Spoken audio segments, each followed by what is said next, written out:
Omdat het al opvoert dat er net een soort lippen in de kruiden te vinden wie in deze maitijd, had Sovon vregen aan de vogeltellers om zo gauw mogelijk massiefers te komen. Het gaat om een eerste verkenning, maar het leek het net goed. Die 18% is wie smal, dat gaat net de goede kant op. Daar moet ik me slim zwaar genoeg. Van hier wie natuurlijk de lippen die winden al. We zeggen ze al in Kloften vleen en toen is het dan een keer goed winter geworden. En toen zijn we weer om naar het zuiden gegaan. En wat is er met die lippen gebeurd, vregen wij ons dan af. Ben die onderwijs verongelukken?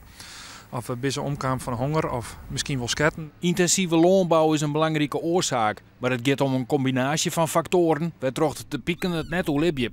Al is er wel verschil in de soorten gebieden. En met name dan die gebieden waar er niks van dien wordt en waar het heel intensief borken wordt, ja, daar verliezen we de slag. Maar de jonge gebieden in Friesland waar het wel goed gaat en lid dat dan krijgt die gebieden wijzen waar wij mooi mozaïekbeheer, agrarisch natuurbeheer, mooi inzet van een heger waterpaal er wel in slagje kennen om daar toch wel grootvogelpopulatie tan in te letten. Zo'n 1990 gaat het minder met de liep.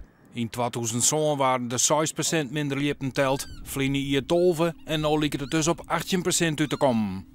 Er wordt alle jaar een 100 miljoen euro uitjong van Friesk gruidenvogelbeleid. Dat is geen voortsmieten yield, vindt Kramer, maar meer hoeft echt net. Het smieten met yield had net zo volle doel als er net maar een systematiek achter zit van Elseniën. En dat vond mij belangrijk. Het begint bij dorpsbelangen, BFW, LTO, de jagers, Elseniën mooi helpen om maar de boel maar in balans te brengen. Waarbij natuurlijk de boer een hele goede rol speelt. Om de skrierzenpopulatie te behouden binnen een soort maatregels genomen. Het kan wijzen dat daar toch de liep te min omtinken krijgen. Die zou hem zelfs wel redden, zo weer het idee. Ik heb net het idee dat, omdat we het zo goed binnen voor de skriers, dat daar toch minder gaat met de liep. Ik denk net dat dat onderwaarder is. En maar we kunnen wel ophouden met aanzieken. Als je een ooi van de liep meenemen, 14 dagen later zetten te breeden en kinderen dan wel voor piekenswaardig. Dus die relatie zorg ik direct net.